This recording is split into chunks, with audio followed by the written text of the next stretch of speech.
దేవుని పరిశుద్ధ నామానికి మహిమ కలుగును గాక. ఈ దినం మనకి ధ్యానార్థమై పరిశుద్ధ గ్రంథంలో ఒక వాక్యాన్ని చదువుకుందాం. 2వ తిమోతి రాసిన పత్రిక 2వ అధ్యాయము 20వ వాక్యాన్ని ఒకసారి చదవండి. 2వ తిమోతి రాసిన పత్రిక 2వ అధ్యాయము 20వ వాక్యాన్ని ఒకసారి చదవండి. గొప్ప ఇంటిలో వెండి పాత్రలను బంగారు పాత్రలను మాత్రమే కాక కర్రవియు మంటివి కూడా ఉండును. వాటిలో కొన్ని ఘనతకును కొన్ని ఘనహీనతకును వినియోగింపబడును. ఇక్కడ మనం చూసినట్లయితే కనుక ఒక గొప్ప ఇంట్లో మనం చూస్తున్నాం. ఒక గొప్ప ఇంట్లో వెండివి పాత్రలు ఉంటాయి, బంగారు పాత్రలు ఉంటాయి. అంత మాత్రమే కాదు, కర్రవి ఉంటవి, మట్టివి ఉంటవి. వాటిలో కొన్ని ఘనతకు మరి కొన్ని ఘనహీనతకు ఉపయోగిస్తారని ఇక్కడ మనం చదువుతున్నాం. పాత్రలు గొప్ప ఇంట్లో కాబట్టి ఇవన్నీ కూడా పాత్రలే, అన్నీ పనికొస్తాయి, అన్నీ ఉపయోగించబడేవి. కొన్ని ఏమో ఘనతకి ఉపయోగించబడుతున్నాయి, కొన్ని ఘనహీనతకి ఉపయోగించబడుతున్నాయి. లోకంలో మనం చూసుకుంటే అందరూ మనుషులే, కానీ కొంతమంది ఘనమైన మనుషులు ఉన్నారు, ఘనహీనమైన మనుషులు ఉన్నారు, బలమైన మనుషులు ఉన్నారు, బలహీనమైన మనుషులు ఉన్నారు. మరి ధనవంతులు ఉన్నారు, పేదవారు ఉన్నారు. మరి పెద్ద కులర్స్ ఉన్నారు, చిన్న కులర్స్ ఉన్నారు. పెద్ద వ్యాపారస్తులు ఉన్నారు, చిన్న వ్యాపారస్తులు ఉన్నారు. పెద్ద ఉద్యోగస్తులు ఉన్నారు, చిన్న ఉద్యోగస్తులు ఉన్నారు. గవర్నమెంట్ ఉద్యోగం ఉన్న ఉన్నారు, ప్రైవేట్ ఉద్యోగాలు ఉన్నారు. ఇలా మనం చూసుకుంటే మనుషుల్లో కూడా ఎన్నో వ్యత్యాసాలు మనం చూస్తున్నాం. అందరూ సమానం కాదు కదా. కాబట్టి ఇప్పుడు కాలనీలు కూడా రకరకాల కాలనీ ఉంటాయి. ఎస్సీ కాలనీ అని, ఎస్టీ కాలనీ అని, ఓసీ కాలనీ అని, బీసీ కాలనీ అని, ఒక్కొక్క ఏరియాకు కూడా ఒక కాలనీ కూడా పేరు పెట్టుకుంటారు. ఇట్లాగా కొన్ని ఘనతకి కొన్ని ఘనహీనతకు ఉంటాయి, కొన్ని ఊరు మధ్యలో ఉంటాయి, కొన్ని ఊరు బయట ఉంటాయి. అయితే ఇక్కడ మనం చదువుతున్నాము, మనము అన్ని పాత్రలు మనం చూసినప్పుడు వెండి ఉంటాయి, బంగారం ఉంటాయి, కర్ర ఉంటాయి, మట్టి ఉంటాయి. అన్ని పనికొచ్చే పాత్రలే, కానీ అన్నీ ఒక స్థలంలో పెడతానికి కుదరదు. మంచినీళ్ళు తాగడే కుండ మన ఇంట్లో పెట్టుకుంటాం. అదే కుండని శవానికి పిండం పెడితే ఏం చేస్తారు, తీసుకెళ్ళి చావు కూడా దాని కుండను వాడతారు కదా. ఇలాగా అనేక పాత్ర మనం చూస్తే ఘనతకి వాడతాము, ఘనహీనతకే వాడతాము, మట్టితో చేసే వాటిని. కాబట్టి ఇక్కడ చదువుతున్న వాక్యంలో పాత్ర అనేది మనం చూస్తాం. పాత్ర అంటే ఒక గిన్నె అని అర్థం. ఏమంట? పాత్ర అంటే ఒక గిన్నె అని అర్థం. ఆ గిన్నె అనేది ఒక పాత్ర పోషించాలి, ఒక గిన్నె ఉపయోగపడాలి. ఒక గిన్నె అనేది కాల్చినప్పుడు కాల్చబడాలి, ఏంటి దాన్ని చల్లగా పెట్టినప్పుడు చల్లగా ఉండాలి, లేదా నార్మల్గా పెట్టినప్పుడు నార్మల్గా ఉండాలి. ఎక్కడ పెట్టినా కూడా అది తట్టుకోవాలి, ఆ వేడిని తట్టుకోవాలి, చల్లదనం తట్టుకోవాలి, అన్నిటిని తట్టుకొని ఆ గిన్నె నిలబడాలని చెప్పేసి మనం చూస్తున్నాం. అయితే ఇక్కడ మనం చదువుతున్నాం, మనందరం కూడా ఒక పాత్రగా ఉండాలి, కానీ అదే పాత్ర దేవుని ఉగ్రత పాత్రగా ఉండకూడదు. ఏ పాత్ర? చదవండి. రోమరాసు పత్రిక 9వ అధ్యాయము 22వ వాక్యాన్ని ఒకసారి చదువుకుందాం. రోమరాసు పత్రిక 9వ అధ్యాయం 22వ వాక్యాన్ని చదువుకుందాం. అలాగు దేవుడు తన ఉగ్రతను అగుపరచుటకును తన ప్రభావమును చూపుటకును ఇచ్చయించిన వాడై నాశనమునకు సిద్ధపడి ఉగ్రతాపాత్రమైన ఘటములను ఆయన బహు దీర్ఘశాంతముతో సహించిననేమి. చాలు. ఇక్కడ మనం చూసినట్లయితే దేవుడు తన ఉగ్రతను అగపరచుటకు తన ప్రభావమును చూపుటకు ఇచ్చయించిన వాడై నాశనమునకు సిద్ధపడి ఉగ్రత పాత్ర అయిన ఘటములను, అంటే మనము ఘటములను ఆయన బహు దీర్ఘశాంతముతో సహించిననేమి. ఇక్కడ మనం చూసినట్లయితే ఉగ్రతా పాత్రలు అంటే దేవుడి కోపాన్ని భరించే పాత్రలు ఉన్నాయి. దేవుని యొక్క కోపం వచ్చినప్పుడు ఆ పాత్ర భరించాలి. అంటే దేవుడికి మన మీద కోపం వచ్చినప్పుడు ఆ శిక్ష కూడా మనం ఏం చేయాలంట? భరించాలి. దేవుడు మనకి సంతోషాన్ని ఇస్తాడు.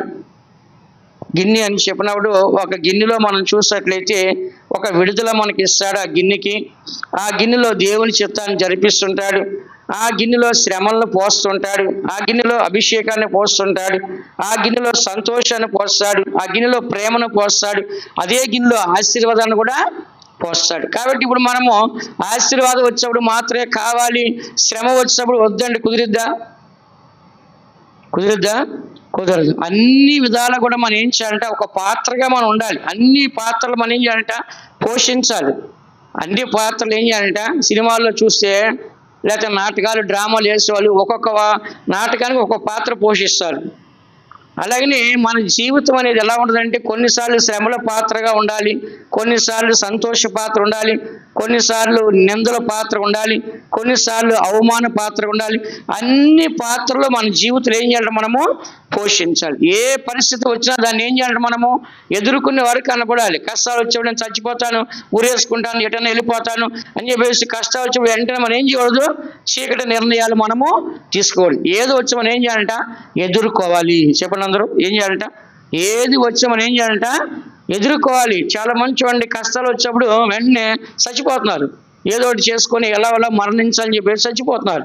కాబట్టి అలాగే మనం ఉండకూడదండి. దేవుని యొక్క వాక్యం చెప్పాలంటే అనేక పాత్ర మన జీవితంలో పోషించాలా వద్దా మీరు చెప్పండి. ఇప్పుడు చెప్పండి, అన్ని పరిస్థితులు మనం ఎదుర్కొని అన్ని ఎక్స్పీరియన్స్ మనకు ఉండాలా వద్దా, అన్ని అనుభవాలు మనకు ఉండాలా వద్దా, ఉండాలి. చాలామంది ఏమంటున్నారు, కష్టాలు వస్తే ఇంట్లోంచి వెళ్ళిపోతా అంటున్నారు. అదే సంతోషం ఉంటే ఇంట్లో ఉంటా అంటారు. కష్టాలు వస్తే ఏం చేస్తారు, ఇంట్లోంచి వెళ్ళిపోతారు. చిన్న చిన్న పిల్లలు కూడా ఈరోజు నా ఒక దెబ్బ కొడితే వెళ్ళిపోతా అంటున్నారు. ఎక్కడికి వెళ్ళిపోతాడు, ఇంతకంటే ఎక్కువ కష్టాలు ఉంటాయి ఇక్కడ ఒక దెబ్బే, కొంచెంసేపే కోపాలు తాపాలు అన్నీ. బయటికి పోతే ఇంకేం చేయాలి, అడుగు తినాలి. ప్లాట్ఫామ్ల మీద, రైల్వే స్టేషన్లో, బస్ స్టాండ్లో వీళ్ళంతా అడుక్కుని ఎవరో ఇళ్ళల్లో అలిగేసి వెళ్ళిపోయిన వాళ్ళు, కొట్లాడలు చేసి చదవకుండా మాట వినకుండా పారిపోయిన బ్యాచ్. ఏ బ్యాచ్, బస్ స్టాండ్లో, రైల్వే స్టేషన్లో అడుక్కునే బ్యాచ్ అంత. ఏ బ్యాచ్, ఈ బ్యాచే. కొడితే పారిపోతా, కొడితే వెళ్ళిపోతా అనే వాళ్ళంతా కూడా ఈ బ్యాచ్ అనమాట. కాబట్టి మనం అలాంటి బ్యాచ్ ఉండకూడదు. ఏది వచ్చినా మనం ఏం చేయాలి, మనం స్వీకరించాలి. చెప్పండి అందరూ, ఏది వచ్చినా ఏం చేయాలంట, స్వీకరించాలి, అంగీకరించాలి. దాన్ని మనం అంగీకరించి దాన్ని అనుభవిస్తాను. ఇది ఏ మార్గమైనా సరే నేను సంతోషం వెళ్ళడానికి సిద్ధంగా ఉన్నాను చెప్పేసి మనం ఒక పాత్రలాగా ఉండాలి. ఒక పాత్రలో ఏం చేస్తాం, మనము పాలు కాస్తాము, అదే పాత్రలో కాఫీ కాస్తాము, అదే పాత్రలో కూర వండుతాము, అదే పాత్రలో అన్నం వండుతాము, అదే పాత్రలో ఏదైనా చేస్తాం. కానీ అన్నిళ్ళు ఉపయోగపడదా చెప్పండి, అన్నిళ్ళు ఉపయోగపడదా? అలాగే మన జీవితంలో ఎన్ని పాత్రలు పోషించాలని అన్ని పాత్రలు ఏం చేయాలి, మనము పోషించేవారుగా మనము కనుక. నేను కొన్ని విషయాలు మాత్రం మీకు చెప్తాను. ఇది యేసు ప్రభువు చెప్పిన విషయాలే కొన్ని మాత్రం మీకు చెప్తాను. నేను మత్తయి సువార్త 26వ అధ్యాయం, మత్తయి సువార్త 26వ అధ్యాయం 27వ వాక్యం, 26వ వాక్యం 27వ వాక్యం చదవండి. వారు భోజనము చేయుచుండగా 27 చదువు. మరియు ఆయన గిన్నె పట్టుకొని కృతజ్ఞతాస్తుతులు చెల్లించి వారికిచ్చి, దీనిలోనిది మీరందరూ త్రాగుడి. ఇక్కడ మనం చూసినట్లయితే యేసు ప్రభు చెప్తున్నాడు 26వ అధ్యాయం 27వ వాక్యంలో, ఆయన గిన్నె పట్టుకొని కృతజ్ఞతాస్తుతులు చెల్లించి వారికిచ్చి, దీనిలోని మీరు త్రాగుడి, ఇది నా రక్తం వలన, అనగా పాప క్షమాపణ నిమిత్తము అనేకుల కొరకు చిందించబడుచున్న నిబంధన రక్తము. అంటే ఇక్కడ ఈ గిన్నెని దేనికి వాడాడంటే రక్తం కొరకు వాడాడు. దేనికోసం వాడాడంటే యేసు ప్రభువు యొక్క రక్తాన్ని ఆ గిన్నెలో ఉంచి ఆ రక్తాన్ని శిష్యునికి ఇచ్చాడు. ఆ రక్తము తాగినప్పుడు మీకు ఏం కలిగిద్దని చెప్పాడు, పాప క్షమాపణ. ఏం కలిగిద్దంట, పాప క్షమాపణ. కాబట్టి ఇక్కడ చూసినట్లయితే ఆ గిన్నెలో ఉన్నది యేసు రక్తము. యేసు రక్తం కనుక ఆ గిన్నెలోకి రాకపోతే అక్కడ పాప క్షమాపణ కలిగేది కాదు. అలాగే మన జీవితంలో మనం ఒక పాత్రగా మనం ఉండాలి. మనలోకి యేసు రక్తం రావాలి. యేసు రక్తం ఎప్పుడైతే వస్తుందో ఆ యొక్క యేసు రక్తం మనల్ని ఏం చేస్తుందంటే పాప క్షమాపణ కలిగిస్తుంది. ఏం కలిగిస్తుందంట చెప్పండి, ఏం కలిగిస్తుందంట? పేతురు అడిగాడు, యేసు ప్రభా, నా పాదముల కడడానికి నేను అర్హుడిని కాదు, వద్దు అని చెప్పాడు. అప్పుడు యేసు ప్రభు చెప్పాడు, నేను నీ పాదములు కడగకపోతే నీకు పరలోకంలో పాలు పంపులు ఉండవు అని చెప్పాడు. కాబట్టి నువ్వు పరలోకానికి రావాలంటే ఏం చేయాలి, నువ్వు కడగబడాల్సిందే అన్నాడు. అప్పుడు ఆయన ఏమన్నాడు, అయితే తల నుంచి కాళ్ళలో కడిగేసేనాడు. ఒకసారి దొరికిందే ఛాన్స్, నేను ఎన్నో పాపాలు చేశాను కాబట్టి కాళ్ళు మాత్రం ఏం పాపమో అన్ని పాపాలను చేసింది, కాబట్టి ఇక్కడ తల నుంచి ఏం చేయాలి, మొత్తము కడిగేయండి అని అడిగాడు. అప్పుడు దేవుడు చెప్పాడు, స్నానం చేసేవాడు అన్నీ కడుక్కోవాల్సిన అవసరం, కాళ్ళు మాత్రం నేను కడుగుతా అని చెప్పి యేసుడు ఏం చేశాడంటే కాళ్ళు కడిగాడు. ఎందుకు ఇదంతా చెప్పుకొస్తానంటే, దేవుని బిడ్డలైన మనము ఎప్పుడు కూడా ఒక పవిత్రంగా మనం ఉండాలి. ఆ పవిత్రంగా ఉన్నప్పుడు యేసు రక్తం మనలో ఉంటుంది. యేసు రక్తం మనలో ఉన్నప్పుడు ఏ సాతాను మనల్ని సమీపించదో. యేసు రక్తం మనలో ఉన్నప్పుడు ఆ యేసు రక్తాన్ని మనం ఉచ్చరించినప్పుడు సాతాను శక్తులు ఏమవుతాయంట, వణుకుతి. రక్తం అంటే యేసుప్రభు యొక్క ప్రాణం. చెప్పండి, రక్తం అంటే యేసుప్రభు యొక్క ప్రాణం. ఆ ప్రాణం పెట్టే సాతానికి తలని ఏం చేస్తాడంట, సిలువలో చితకొట్టాడు. కాబట్టి సాతానికి ఎవరంటే భయము, యేసుప్రభు యొక్క ప్రాణం అంటే భయం. ఎందుకని, సాతాన్ని చితకొడతాగా ఆయన ప్రాణాన్నే పెట్టేశాడు. ఆయన ప్రాణాన్ని త్యాగం చేశాడు. ఆ ప్రాణం పెట్టి దాన్ని జయించాడు.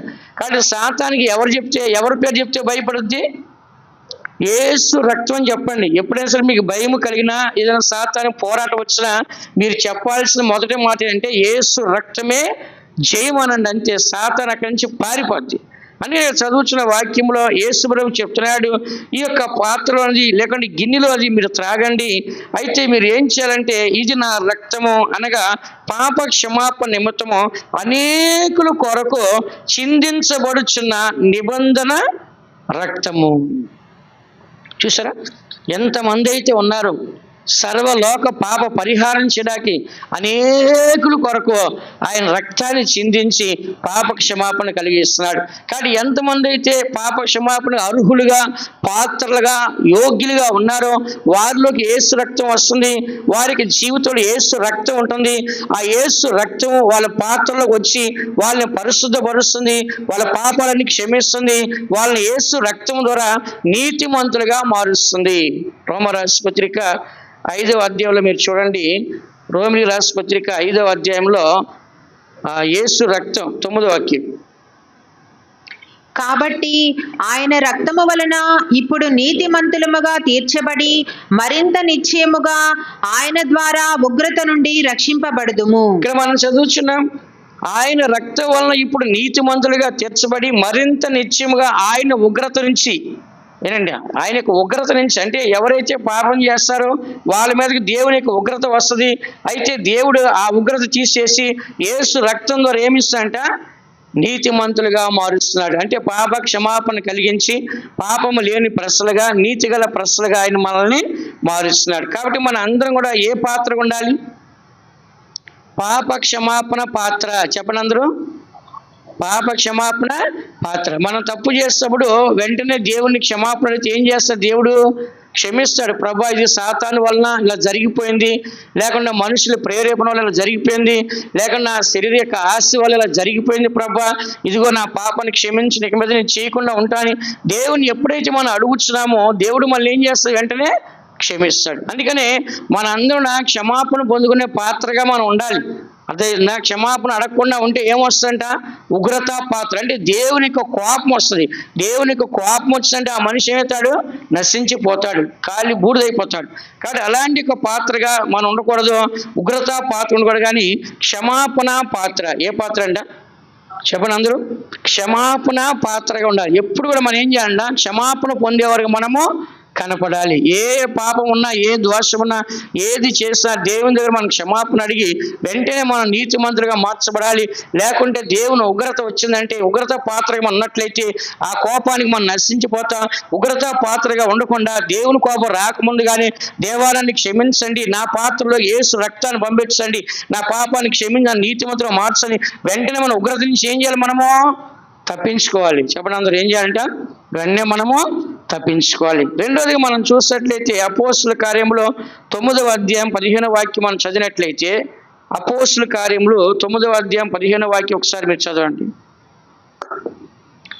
అందుకు ప్రభువు, నీవు వెళ్ళుము, అన్యజనుల ఎదుటను రాజుల ఎదుటను ఇశ్రాయేలీయుల ఎదుటను నా నామము భరించుటకు ఇతడు నేను ఏర్పరచుకున్న సాధనమై ఉన్నాడు. సాధనమై ఉన్నాడు అంటే అక్కడ రెండే అంకుంది, కింద ఏమని రాస్తుంది, పాత్ర అయి ఉన్నాడు. ఏమైనా అంట పాత్ర. ఎవరంటే ఈయన పౌలు గారు. పౌలు గారు ఎలా ఉన్నాడంట, ప్రభువు చెప్తున్నాడు పౌలుతో, ప్రభు అంటున్నాడు, నీవు వెళ్ళుము, అన్యజనుల ఎదుటను రాజుల ఎదుటను ఇశ్రాయేలీయుల ఎదుటను నా నామం భరించకు ఇతడు నేను ఏర్పరచుకున్న పాత్ర ఉన్నాడు. ఏమనంట, పాత్ర అంటే దేవుని కొరకు ఆయన ఏం చేయాలంటే దేవుడు చెప్తున్నాడు, అన్ని జనులు ఎదుట, రాజులు ఎదుట, ఇశ్రాయేలు ఎదుట నా నామమును భరించడానికి నేను ఏర్పరచుకున్న పాత్ర. ఏ పాత్ర? కింద 16 వాక్యం ఏమని రాస్తుంది? ఇతడు నా నామము కొరకు ఎన్ని శ్రమలను అనుభవించవలనో నేను ఇతనికి చూపుదునని అతనితో చెప్పాడు. ఏం భరించాలంటే ఆయన అక్కడ? శ్రమలు భరించాలి. దేవుని నామాన్ని అన్ని జనులు ఎదుట, రాజులు ఎదుట, ఇశ్రాయేలు ఎదుట ఇతను ప్రకటించినప్పుడు, దేవుని యొక్క నామాన్ని, సువార్తని జనులకు తెలియజేసినప్పుడు అక్కడ ఏం జరిగిద్దంటే శ్రమలు వస్తాయి. అంగీకరించరు, ఎదిరిస్తారు, తిరుగుబాటు చేస్తారు. అలాంటి పరిస్థితుల్లో ఇతడు ఏం చేస్తాడంటే నా నామము కొరకు ఎన్ని శ్రమలను అనుభవించవలనో నేను అతనికి చూపెదనని అతనితో చెప్పాడు. కాబట్టి దేవుడు ఇతనికి ఏ మార్గాన్ని ఇచ్చాడండి? చెప్పండి. నా నామము నిమిత్తం నువ్వు అన్ని జనులు ఎదుట, రాజులు ఎదుట, ఇశ్రాయేలు ఎదుట ఎన్ని శ్రమలు అనుభవించాలో అవన్నీ నేను నీకు చూపిస్తా. సంతోషాలు కాదండి ఇవన్నీ, ఏమంట? శ్రమలు. కాబట్టి జీవితం అన్న తర్వాత దేవుడు అన్ని రకాలుగా మనం నడిపిస్తాడు. అందరికీ ఏంటంటే ఎప్పుడు మేము సంతోషంగానే ఉండాలి, ఏ శ్రమలు మా దగ్గర రాకూడదు, ఎప్పుడు ఆనందంగానే ఉండాలి, ఏ దుఃఖం మా దగ్గర రాకూడదు అని మనం అనుకోకూడదు. అన్ని మార్గాల్లో మనం ఏం చేయాలంట? సంతోషంగా వెళ్ళాలి. అన్ని మార్గాలు ఏం చేయాలి? మనము సంతోషంగా వెళ్ళాలి. ఇప్పుడు కొంతమందిని చూద్దాం, ఏం చేస్తారు? మాంసం కూర అయితేనే తింటారు, అది ఆకుకూర అయితే తినరు, కాకరకాయ అంటే తినరు, వంకాయ అంటే తినరు, బెండకాయ అంటే తినరు. ఎందుకని? నచ్చదు వాళ్ళకి నచ్చదు. వాళ్ళకి నచ్చిన కూర అయితేనే తింటారు. వాళ్ళకి నచ్చిన కూర అయితే ఏం చేస్తారు? నేను తిన్నా అంటారు. కాబట్టి మనిషి కూరలు తినకుండా ఉండొచ్చేమో కానీ ఈ మాత్రం చచ్చడి అనుభవించాల్సిందే. కష్టాలు వచ్చినా, శ్రమలు వచ్చినా, నిందలు వచ్చినా, అవమానం వచ్చినా వీటిని మనం తప్పక భరించాల్సిందే. నువ్వు తిండి తినకుండా తప్పించుకోవచ్చేమో కానీ వీటిని మాత్రం మనం తప్పించడం కుదరదు. ఎందుకని? వీటిని నిర్ణయించేది ఎవరంట? దేవుడు. దేవుడు చెప్తున్నాడు పౌలు దగ్గరికి వెళ్ళి, పౌలా నువ్వు నా కొరకు నా నామం నిమిత్తమో నువ్వేం చేయాలంటే రాజులు ఎదుట, అన్ని జనులు ఎదుట, ఇశ్రాయేలు ఎదుట నా నామం నిమిత్తం ఎన్ని శ్రమలు అనుభవించాలో అవన్నీ నేను నీకు చూపిస్తాను, నువ్వు నాకు ఒక పాత్రగా ఉండి అవన్నీ నువ్వు అనుభవించాల్సిందే అంటున్నాడు. వద్దన్నాడా పౌలు? నాకు వద్దు ప్రభా ఇవన్నీ నేను భరించలేనా అన్నాడా? అనలేదు. సరే ప్రభు, అలాగే నువ్వు ఎక్కడ వెళ్ళమంటే అక్కడికి వెళ్తాను, ఎలా చెప్తే అలా నేను చేస్తాను. అందుకని మన జీవితంలో శ్రమలు వచ్చినప్పుడు దాంట్లో మనం నిలబడాలి ఒక పాత్రగా. ఆ శ్రమలు మనం పట్టుకొని మన జీవితంలో ఏం చేయాలంటే అనుభవించేవారు మనం ఉండాలి. లూకాసు సువార్తలో 22వ అధ్యాయం 28వ వాక్యం చూడండి. లూకాసు సువార్త 22వ అధ్యాయం 28వ వాక్యం చూడండి. నా శోధనలలో నాతో కూడా నిలిచి ఉన్నవారు మీరే. శోధనల్లో అంటే ఒకటే అనుకుంది, దాని కింద ఏమో రాస్తుంది? నా శ్రమలలో. ఎవరు శ్రమల్లో? ఎవరు శ్రమల్లో? చెప్పండి. యేసు ప్రభు శ్రమల్లో. ఎవరు శ్రమల్లో అంట? యేసు ప్రభు యొక్క శ్రమల్లో ఆయన శిష్యులు ఆయనతో కూడా ఉన్నారంట. ఎవరు? శిష్యులు. ఆయనకు వచ్చిన శ్రమలన్నిటిలో 3.5 సంవత్సరాలు ఆయన్ని విడిచిపెట్టకుండా శ్రమలు వచ్చినంతసేపు కూడా ఆయనతోనే వాళ్ళు ఉన్నారు. అందుకే చెప్తున్నాడు నా శ్రమలలో నాతో కూడా నిలిచి ఉన్నవారు మీరే అని చెప్పాడు. కాబట్టి ఇక్కడ చూసినట్లయితే దేవుని బిడ్డలైన మనందరం కూడా దేవుడికి వచ్చిన శ్రమల్లో దేవుడితో కూడా నిలబడిన వాళ్ళు వీళ్ళే. అందుకని మనం కూడా దేవుని నామము నిమిత్తము మనకి ఎన్ని శ్రమలు వచ్చినా నిలబడాలా, పారిపోవాలా? చెప్పండి. పారిపోవాలా, నిలబడాలా? నిలబడాలి. పారిపోతే ఎక్కడికి వెళ్ళినా శ్రమ వస్తుంది. విన్నారా? ఎక్కడికి వెళ్ళినా శ్రమ అది వస్తుందంట. అందుకంటారు ఎలుకబండిని తప్పించుకుంటే ఏమొస్తాడు, సింహాన్ని తప్పించుకుంటే ఏమొస్తుందంట? ఎలుగుబండి వస్తుంది. సింహాన్ని తప్పించుకొని రా అని పరిగెడతా ఉంటే ఏమొచ్చిందంట ఎదురుకుంటా? ఎలుగుబండి. సింహం ఒకసారి చంపేది, ఎలుకబండి రెక్కి రెక్కి రెక్కి రెక్కి రెక్కి రెక్కి ఏం చేయాలంట? కొంచెం కొంచెం చంపేది. అది మనం భరించలేం. అందుకని దీన్ని తప్పించుకుంటే దాని దగ్గరికి వెళ్తా అంటారు. అందుకే సామెత అది. కాబట్టి ఇక్కడ చదువుతున్న వాక్యంలో యేసు ప్రభు అంటున్నాడు నాతో కూడా శ్రమల్లో నిలిచేవారు మీరే అంటున్నాడు. కాబట్టి ఈ దినాన్న నీ గురించి నా గురించి కూడా దేవుడు ఒక సాక్ష్యం చెప్పాలి. నా బిడ్డ ఎన్ని శ్రమలు వచ్చినా నాతో నిలబడ్డాడు, నా నామం నిమిత్తం నిలబడ్డాడు అని చెప్పేసి దేవుడు కూడా మన గురించి ఒక సాక్ష్యం ఇచ్చి ఒక అనుభవం మనకు కూడా ఉండాలి. కాబట్టి ఎప్పుడు కూడా మనము ఇక్కడ చదువుతున్న పాప క్షమాపణ అనే పాత్ర మనకు ఉండాలి. పాప క్షమాపణ మనం పొందుకొని నీతిమంతులుగా మారే అనుభవం ఉండాలి. రెండోదిగా మనం శ్రమలు పడే అనుభవం ఉండాలి. ఈ శ్రమల యొక్క అనుభవంలో మనం ఏం చేయాలంటే ఒక పాత్రగా ఉండాలి. ఎలా ఉండాలంట? ఈ శ్రమలు వచ్చేప్పుడు ఉండాలా పారిపోవాలా? చెప్పండి, ఉండాలా పారిపోవాలా? శ్రమలు వచ్చినప్పుడు ఏం చేయాలంట? ఆ పాత్రగా మనం నిలబడాలి. చాలా మంది ఏం చేస్తారు, శ్రమలు వస్తే మాకు ఈ శ్రమలు వద్దు, ఏంటి శ్రమలు వస్తే కనుక మేము ఇక్కడ ఉండలేము, మేము దేవుని దగ్గర ఉండలేము అని చెప్పేసి ఏం చేస్తారు, శ్రమలు వచ్చినప్పుడు పారిపోతున్నారు. కానీ ఈ శ్రమ అనేది ఎప్పటి వరకు ఉంటుందంటే ప్రభు యొక్క రాకడ వచ్చే వరకు అంట. 1 కొరింథీ రాసిన పత్రిక 11వ అధ్యాయం 26వ వాక్యం చూడండి. 1 కొరింథీ రాసిన పత్రిక 11వ అధ్యాయం 26వ వాక్యాన్ని చదవండి. మీరు ఈ రొట్టెను తిని ఈ పాత్రలోనిది త్రాగునప్పుడల్లా ప్రభువు వచ్చే వరకు ఆయన మరణమును ప్రచురించుదురు. ఇక్కడ దేవుని యొక్క పాత్రలను తాగినప్పుడు మనము ప్రభు యొక్క రాకడ అంటే ప్రభువు వచ్చే వరకు, ఆయన రాకడ వరకు కూడా ఆయన మరణాన్ని ఏం చేయాలట? ప్రచురం చేయాలి. అంటే ఏంటి? మనం ఒకవేళ బతికి ఉంటే భూమి మీద బతికున్నంత కాలం కూడా మనం ఏం చేయాలంట? దేవుని నామాన్ని మరణం వచ్చే కూడా ప్రచురం చేయాలి. కాబట్టి శ్రమలు అనేది ఎప్పటి వరకు ఉంటాయండి? ఇప్పుడు ఎన్నో రోగాలు వస్తున్నాయి. ఎగ్జాంపుల్గా ఆ రోగాలకి ఎంతమంది నిన్న ఒక ఊరు వెళ్తే చెప్తున్నారు, ఒక అతనికి రోగం వచ్చి 90 లక్షలు ఖర్చు అయింది కానీ చనిపోయాడు. ఎన్ని లక్షలు అంట? ఎకరా పొలం 1 కోటి రూపాయలకి అమ్మారంట, 90 లక్షలు పెట్టి చనిపోయాడు. నిన్న ఇంకోళ్ళు చెప్పారు మాకు 35 లక్షలు ఖర్చు చూడండి ఒక ఆమెకి, చనిపోయింది. నిన్న ఎన్ని లక్షలు పెట్టినోడా వ్యాధి అనేది తీలేకపోతున్నారు ఎవరు కూడా. అలాగే మన జీవితం అనేది ఎలా ఉంటుందంటే బతుకున్నంత కాలం వ్యాధి మనల్ని వదలదు. చనిపోయిన తర్వాత ఏం చేద్దాం? ఉంటుందా మన దగ్గర? చెప్పండి, శవాన్ని తీసుకెళ్ళి మట్టిలో పెడతాం, వ్యాధి ఉంటుందా? అప్పుడు దాకా ఎన్ని టెస్టులు చేసి, ఎన్ని ట్రీట్మెంట్లు చేయించి, ఎన్ని మెడిసిన్ వాడి, ఎంత తిండి పెట్టి, ఎంత జాగ్రత్తగా చూసుకుంటాం, కానీ ఆ వ్యాధి వదిలిపోదు. అదే సచ్చిన తర్వాత సమాధులు పెడితే ఆ వ్యాధి ఉంటుందా పోద్దా? అర్థం కావట్లేదు నా భాష. ఉంటుందా వెళ్ళిపోద్దా? వెళ్ళిపోద్ది అక్కడికి. అలాగనే మనం కూడా ఈ శ్రమలు ఎప్పటి వరకు అంటే మరణం వరకు. చెప్పండి అందరూ, మరణం వరకు నమ్మకంగా ఉండము, నేను నీకు జీవకిరీటాన్ని ఇస్తాను. శ్రమలు ఎప్పటి వరకు ఉండాలండి మనం? శ్రమల్లో ఎప్పటి వరకు ఉండాలంటే మనము మరణం వరకు. ఎప్పటి వరకు అంట? మనకి మరణం వచ్చేంత వరకు లేదు. ఈ లోపల ప్రభు యొక్క రాకడ వస్తే అప్పటి వరకు ఈ శ్రమలు మనము అనుభవించాలి. అనేకుల ద్వారా అనేక విధాలుగా మనకు శ్రమలు వస్తుంది. ఏది వచ్చేవాడు మనం ఏం చేయకూడదు?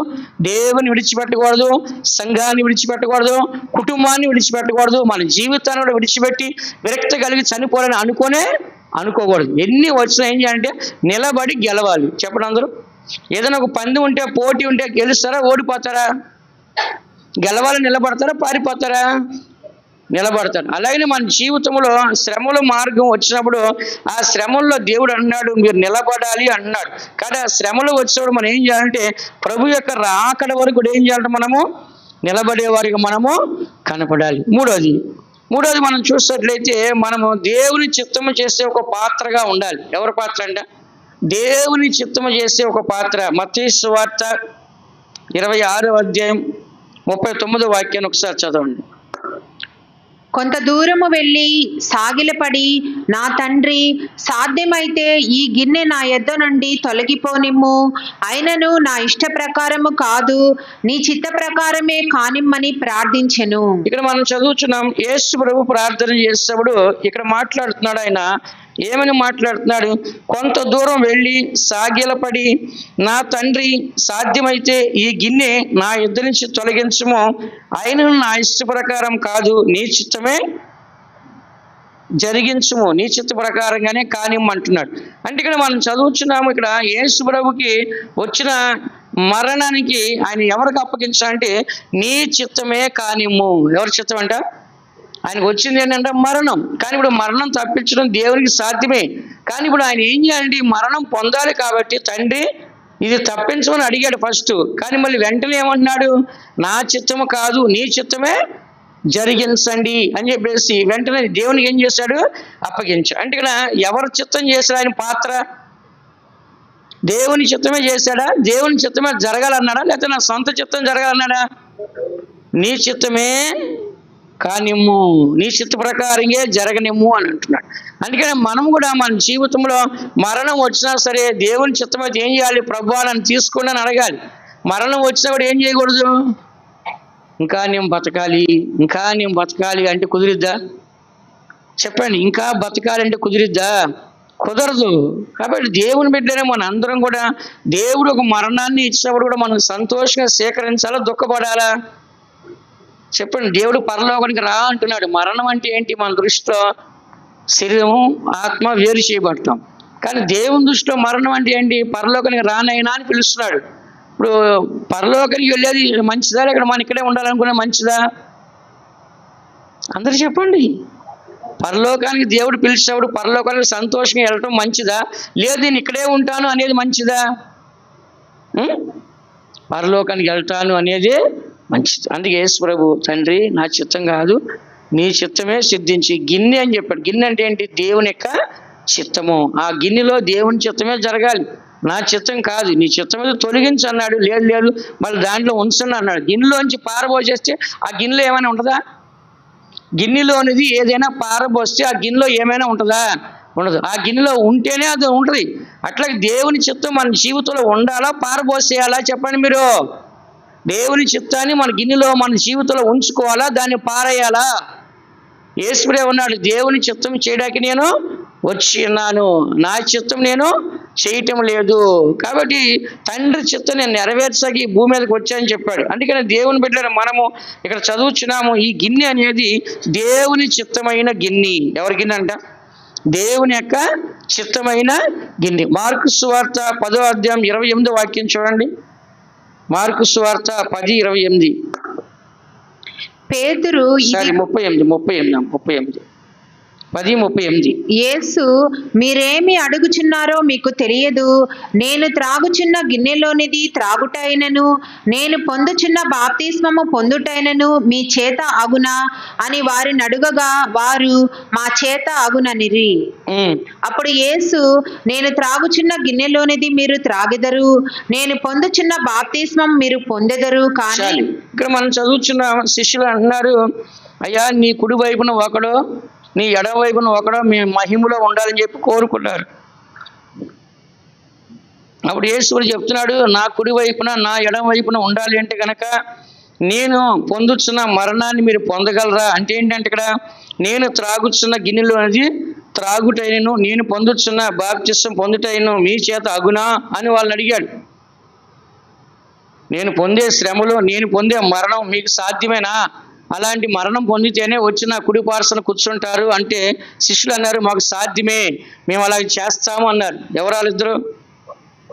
యాకోబు, యోహాను. ఎవరంట?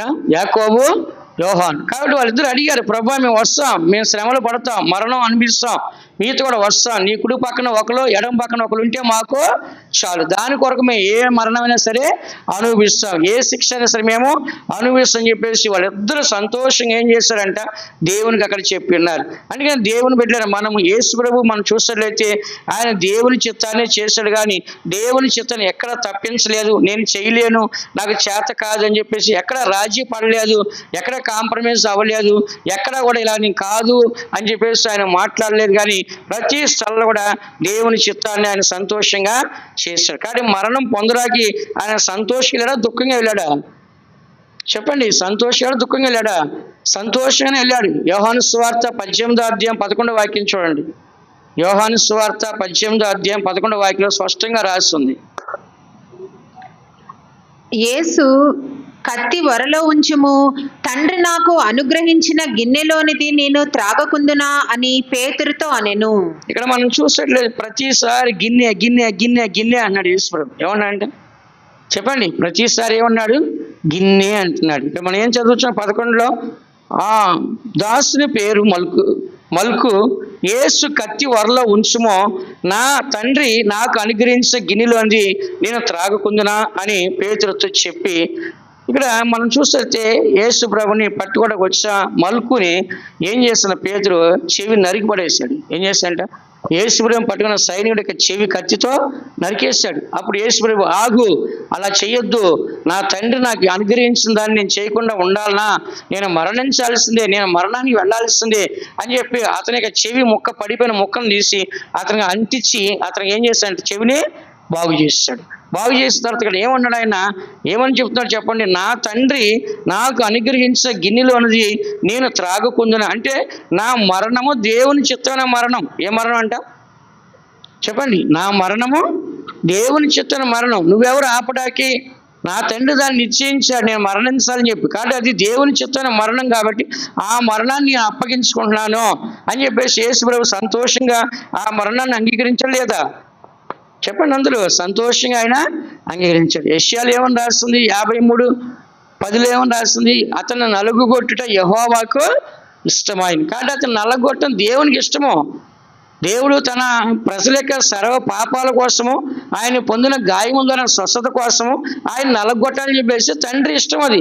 కాబట్టి తండ్రి ఇష్టం జరగాలని యేసుప్రభు చెప్తున్నాడు. కానీ మధ్యలో వీళ్ళు ఏం చేస్తారు? తండ్రి నీకు అది జరగకూడదు అన్నాడు. యేసుప్రభు మరొకసారిలో చెప్పాడు, నాకు మరణం వస్తుంది అని చెప్పాడు. ఏం చెప్పాడంట?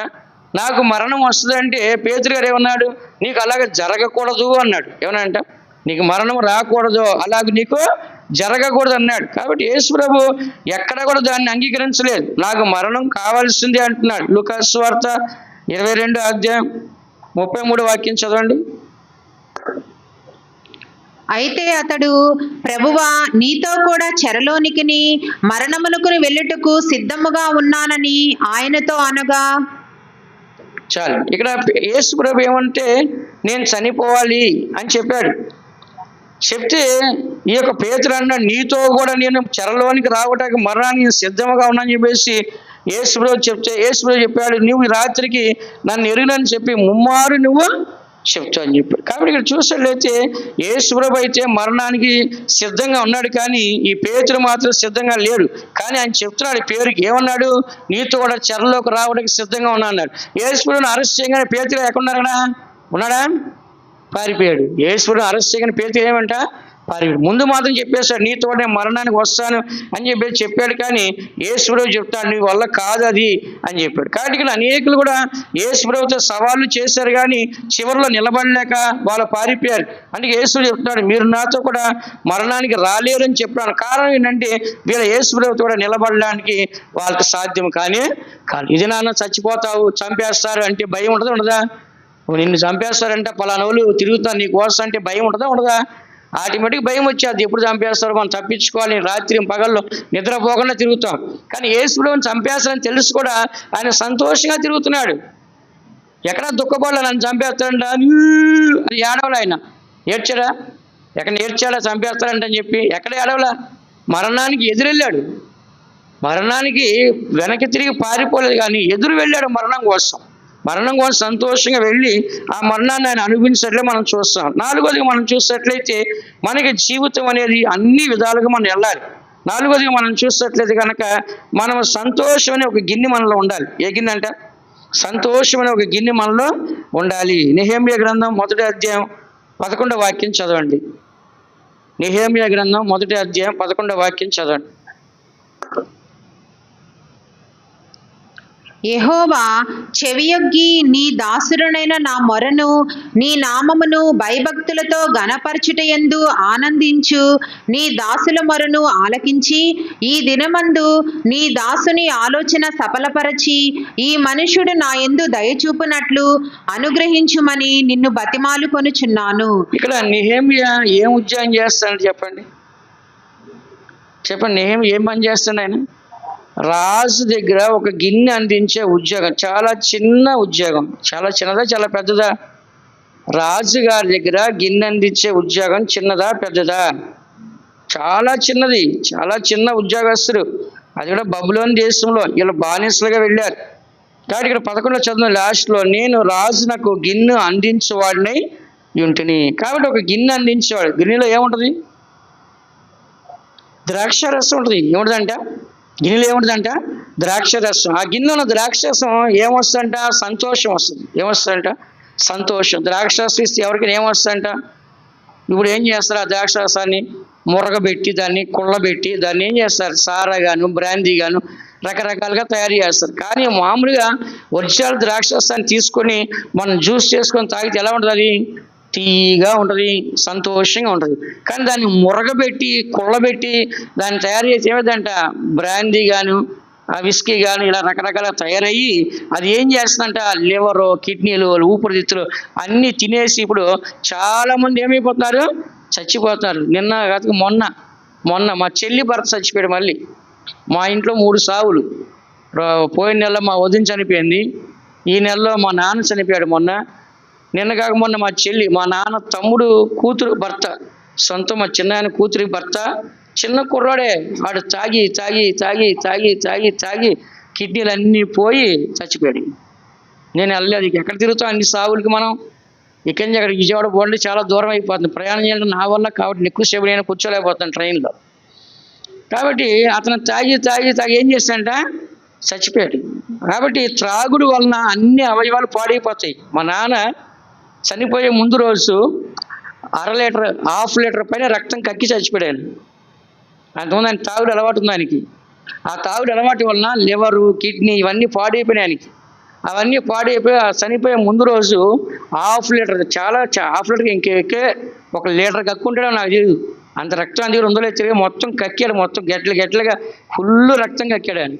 తాగితే ఏమైందంటే బ్రాందీ ఇవన్నీ కుళ్ళిపోయినాయి, తాగినప్పుడు అవన్నీ ఏమైందంట పాడైపోతుంది. అదే ఫ్రెష్గా ద్రాక్షను తెచ్చుకొని ద్రాక్షలు వేసుకొని జ్యూస్ చేసి తాగితే వస్తే మనకి ఏమి రాదు. కాబట్టి దాన్ని మంచిగా ఉపయోగించుకునే పద్ధతి ఉంది, చెడుగా ఉపయోగించుకునే పద్ధతి ఉంది. కాబట్టి గిన్నె అంటే ఏంటంట, సంతోషాన్ని ఇస్తుంది. ఏమొస్తుందంట, రాజుగారికి ద్రాక్షాన్ని ఇస్తుందంటే సంతోషాన్ని ఇస్తుంది. కాబట్టి మనం కూడా ఏం చేయాలంటే ఎప్పుడు కూడా గిన్నె అనేది మనం చూసినట్లయితే అది సంతోషాన్ని ఇస్తుంది. కాబట్టి మనము కూడా ఇతరులకు సంతోషం ఇచ్చేవారుగా, ఎల్లప్పుడూ మనలో సంతోషం అనుభవించేవారుగా మనము కనబడాలి. మన గిన్నెలో సంతోషం ఉండాలి వద్దా?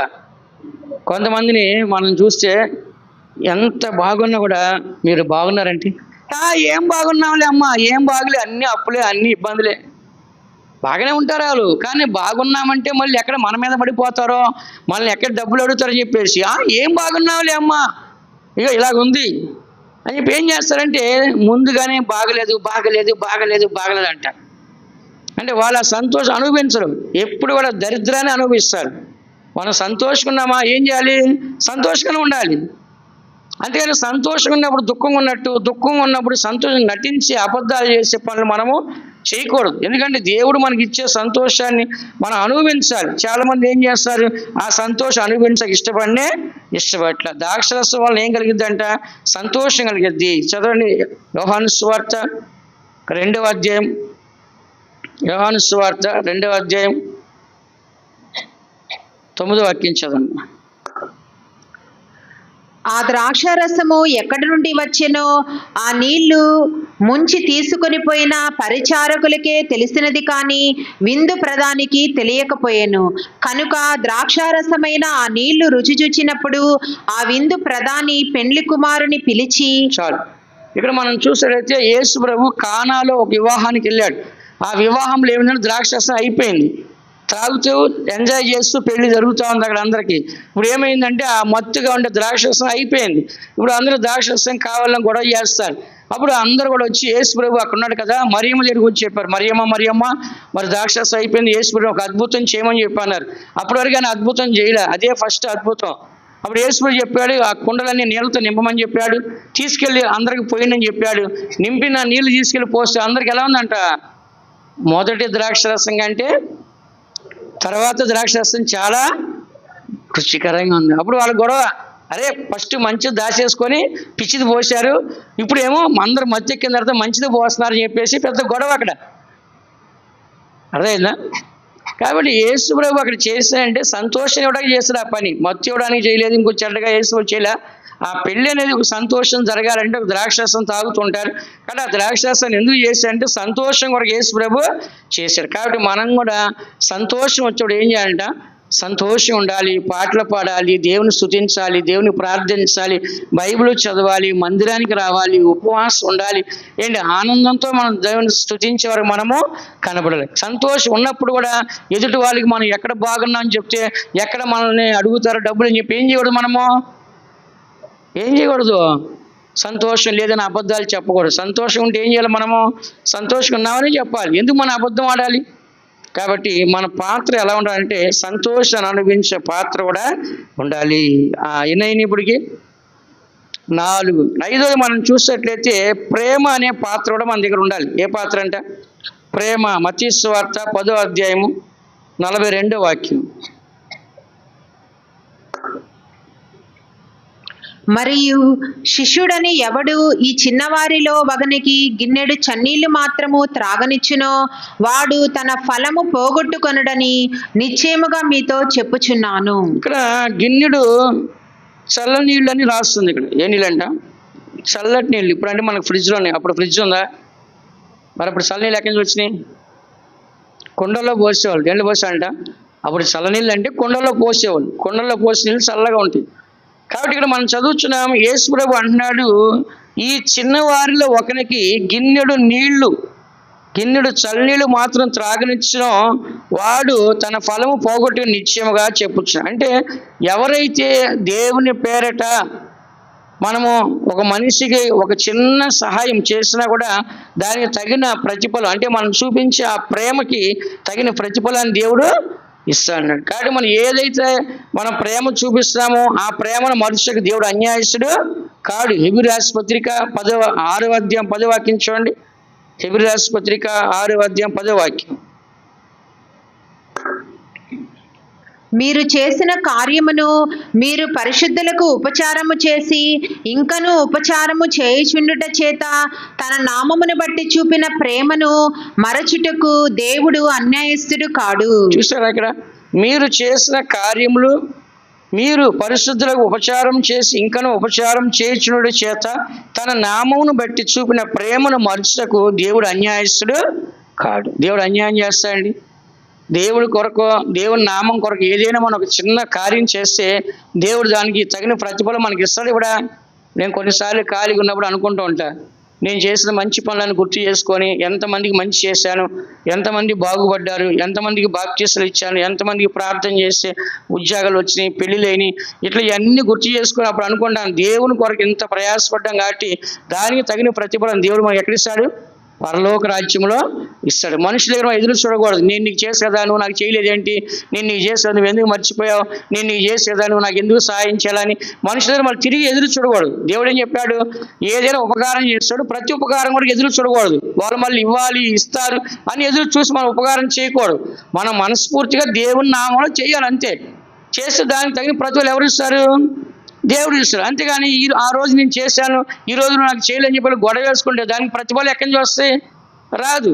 కాబట్టి ఈ దినాల్లో దేవుని యొక్క వాక్యం చెప్పేదంటే దేవుని పేరట గిన్నెడు చల్లనీళ్ళు ఇచ్చినా కూడా దానికి తగిన ప్రతిఫలము పోగొట్టుకోము. కాబట్టి గిన్నె అంటే అక్కడ ప్రేమను చూపిస్తుంది. ఏం చూపిస్తుందంట? గిన్నెడు నీళ్ళు అంటే ఏమని చూపిస్తుందంట? దేవుని యొక్క ప్రేమను. కాబట్టి మనం ప్రేమ ఉంటేనే ఒక మనిషికి నీళ్ళు ఇస్తాం. ప్రేమలో ఇస్తామా?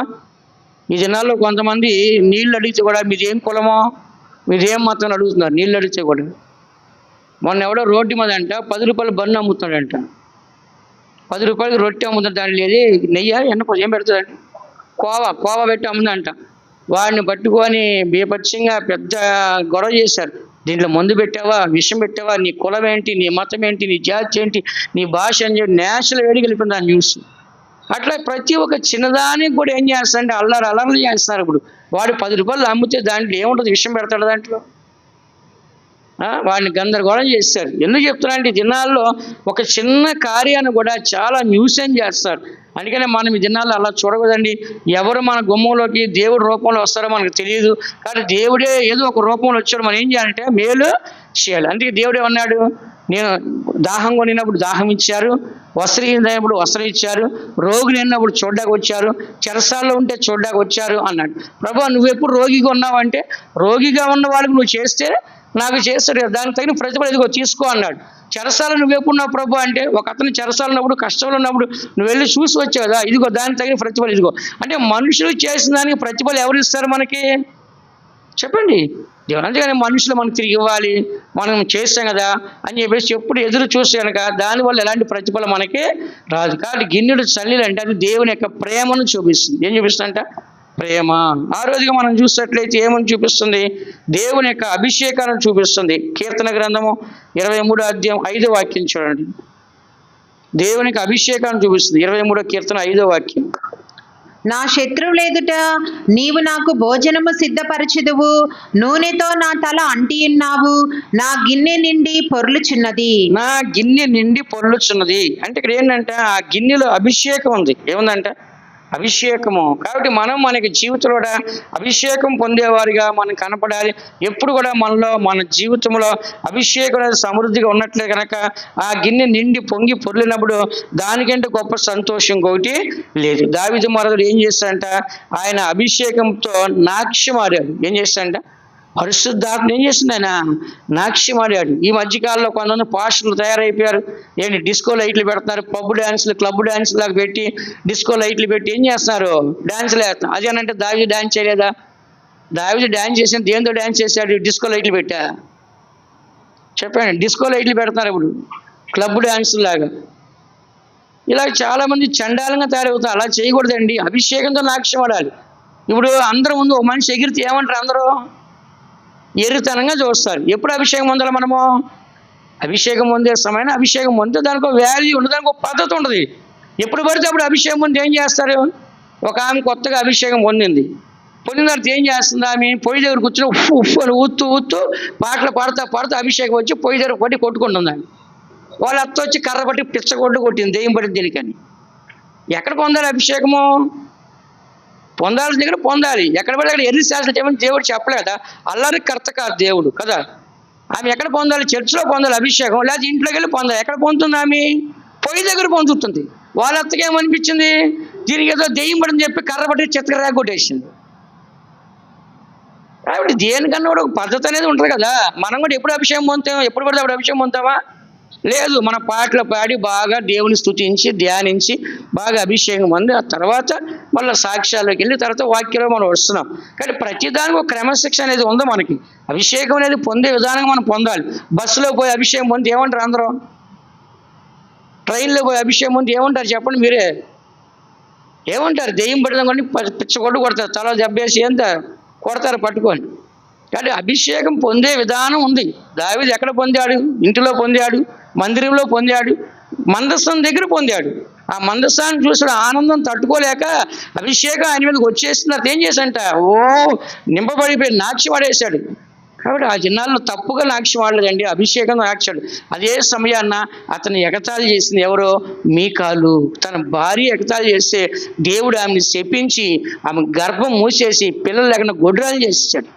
కాబట్టి పరిశుద్ధాత్మ దూషించే వారికి క్షమాపణ అనేది లేదు. పరిశుద్ధాత్మ ఎవరు దూషించకూడదు కదా. కాబట్టి ఇక్కడ చదువుతున్న వాక్యంలో ఏమని రాస్తుంది, నా శత్రువు ఎదుట నాకు భోజనము సిద్ధపరచదువు, నూనెతో నా తల అంటి ఉన్నావు, నా గిన్నె నిండే పొర్లుస్తుంది. కాబట్టి మనందరం కూడా ఎప్పుడు కూడా ఏం చేయాలంటే ఆనందమని మరి పరిశుద్ధాత్మ అభిషేకము తైలం మనలో ఉండాలి. అనేకులను చూస్తే పరిశుద్ధులు గిన్నెతో పట్టుకెళ్ళి అభిషేకం ఏం చేస్తారంటే తైలాన్ని వాళ్ళ తలల మీద పోసారు. రాజుల మీద, యాజకుల మీద, ప్రవక్తుల మీద, న్యాయాధిపతుల మీద ఆ గిన్నెతో పట్టుకెళ్ళి ఏం చేశారు, నూనె వాళ్ళ తలల మీద పోసి వాళ్ళు ఏం చేస్తారంట అభిషేకించారు. అందుకని దేవుని బిడ్డలు మనకి పరిశుద్ధాత్మ పొందే గిన్నెలాగా ఉండాలా వద్దా? మన గిన్నెలో పరిశుద్ధాత్మ అభిషేకం ఉండాలి వద్దా? కాబట్టి చర్చిలో పాటలు పాడినప్పుడు అందరితో పాటు అభిషేకం పొందండి, సిగ్గుపడద్దు. అభిషేకాన్ని మనం గట్టి పెట్టకూడదు. దేవుడు మన మీద వచ్చినప్పుడు, ఆయన వరాన్ని మనకి ఇచ్చినప్పుడు, ఆయన శక్తిని మనకి ఇచ్చినప్పుడు దాన్ని అనుభవించాలి. కానీ దాని ఆటంకం మనం చేయకూడదు. ఇంకా కావాలని అడగాలి, ప్రభా నీ శక్తి నాకు ఇవ్వండి. ఇప్పుడు యేసుప్రభువు గురించి తల్లి గర్భంలో ఆయన అభిషేకంతోనే సృష్టించబడ్డాడు. జన్మించినప్పుడు పరిశుద్ధాత్మను జన్మించాడు, జీవించినప్పుడు పరిశుద్ధాత్మను జీవించాడు, సైతాన్తో పోరాడినప్పుడు పరిశుద్ధాత్మ పోరాడాడు, సేవ చేయడానికి వెళ్ళినప్పుడు పరిశుద్ధాత్మను వెళ్ళాడు, చనిపోయినప్పుడు ఆయన ఏం చేస్తాడంట సమాధిలోంచి పరిశుద్ధాత్మను తిరిగి లేచి పరలోకానికి వెళ్ళాడు. కాబట్టి యేసుప్రభువుకి పుట్టిన కాడి నుంచి చనిపోయే వరకు పరిశుద్ధాత్మ అవసరమైందా లేదా? అవసరం. అలాగే మనకు కూడా పరిశుద్ధాత్మని చాలా అవసరం. జిల్లాల్లో అందరూ కూడా పరిశుద్ధాత్మ పొందండి. ప్రతి శనివారం సాయంత్రం 7 గంటలకి మనకి పరిశుద్ధాత్మ అభిషేక కూటం దయచేసి అందరూ వచ్చి అభిషేకాన్ని పొందడానికి ప్రయాసపడండి. 7వదిగా మనం చూసినట్లయితే మన ఆశీర్వాద పాత్రగా ఉండాలి. 1 కొరింథీ రాసిన పత్రిక 10వ అధ్యాయం 16 వాక్యం 17 వాక్యం చదవండి.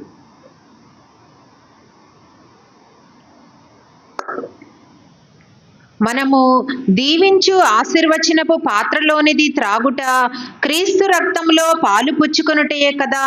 మనము విరుచి రొట్టె తినుట క్రీస్తు శరీరములో పాలు పుచ్చుకొనుటయే కదా. మనమందరము ఆ ఒకటే రొట్టెలో పాలు పుచ్చుకొనుచున్నాము. రొట్టె ఒక్కటే కనుక అనేకులమైన మనము ఒక్క శరీరమై ఉన్నాము. ఇక్కడ మనం చదువుతున్నాం, మనము దీవించు ఆశీర్వాదపు పాత్ర. ఏ పాత్ర అంట? దీవించు ఆశీర్వాద పాత్ర అందు కింద దాన్ని 3 అంకులు, దాని కింద ఏమని రాస్తుంది? గిన్నె. ఏమంట? ఆశీర్వాదపు గిన్నె. కాబట్టి మన అందరూ కూడా ఏ గిన్నెగా ఉండాలి? మనము మన గిన్నెలో ఏముండాలంట? ఆశీర్వాదం. గిన్నె అంటే మనమే. మన లోపల ఏముండాలి? ఎప్పుడా? ఆశీర్వాదం. అబ్రహాంకి ఏం చెప్పాడు దేవుడు? అబ్రహాము, నీవు ఆశీర్వించబడతావు, నీవు ఆశీర్వాదంగా నొందువు, నీ వలన అన్ని జనులు అందరూ ఆశీర్వించబడతారు. నువ్వు ఆశీర్వాదంగా ఉంటావు, నీ వలన అన్ని జనులు అందరూ ఆశీర్వించబడతారు. కాబట్టి మనము ఆశీర్వాదంగా ఉండాలి. మన వలన ఇతరులు ఏం చేయాలంట? ఆశీర్వాదం అనేది పొందాలి. కాబట్టి మనకి జీవితంలో మన గిన్నె ఎప్పుడు కూడా నిండే విధముగా ఆశీర్వాదంతో కనపడాలి. ఉదాహరణగా ఎలీషా కాలంలో ఒక స్త్రీ వచ్చి ఎలీషా దగ్గర అడిగింది, అయ్యా నా యొక్క యజమానుడు నీ యొక్క ప్రవక్త ఉన్నాడు, కానీ ఆయన చనిపోయాడు ఇప్పుడు. అయితే అప్పులు వాళ్ళు వచ్చి నా 2 పిల్లలు తీసుకెళ్ళగా ఉన్నారు, నా దగ్గర ఏమీ లేదు అంటున్నప్పుడు ఆయన అడిగాడు, నీ దగ్గర ఏముందంటే ఒక పాత్ర ఉంది, నూనె కుండ మాత్రం చెప్పింది. ఆయన చెప్పాడు, అనేకుల దగ్గర ఎరువు తీసుకొచ్చుకో అప్పుగా కొండలో, ఖాళీ కొండలో అని తెచ్చుకున్న తర్వాత ఉన్న నూనె కొంచెం కొంచెం కొంచెం కొంచెం పోయమన్నాడు. పోసిన తర్వాత ఆ కుండలన్నీ ఏమేనంట? నిండిపోయినాయి. నిండిపోయిన తర్వాత అన్నాడు, అన్ని అప్పులు కట్టేసేయండి. కానీ ఆ గిన్నె అనేది ఇక్కడ ఒక ఆశీర్వాదం కనబడింది. అలాగే మన జీవితం కూడా ఎన్ని అప్పులు ఉన్నా సరే దేవుని ఆశీర్వాదం ఉంటే తీరిపోతే తీరవా? ఎన్ని అప్పులున్నా, ఎన్ని ఆర్థిక ఇబ్బందులు ఉన్నా మన జీవితంలో దేవుడు కనుక ఆశీర్వాదాన్ని ఇస్తే ఆగుతుందా? ఆగదా? ఆగదు. ఇంకా అన్ని తీరిపోతాయి.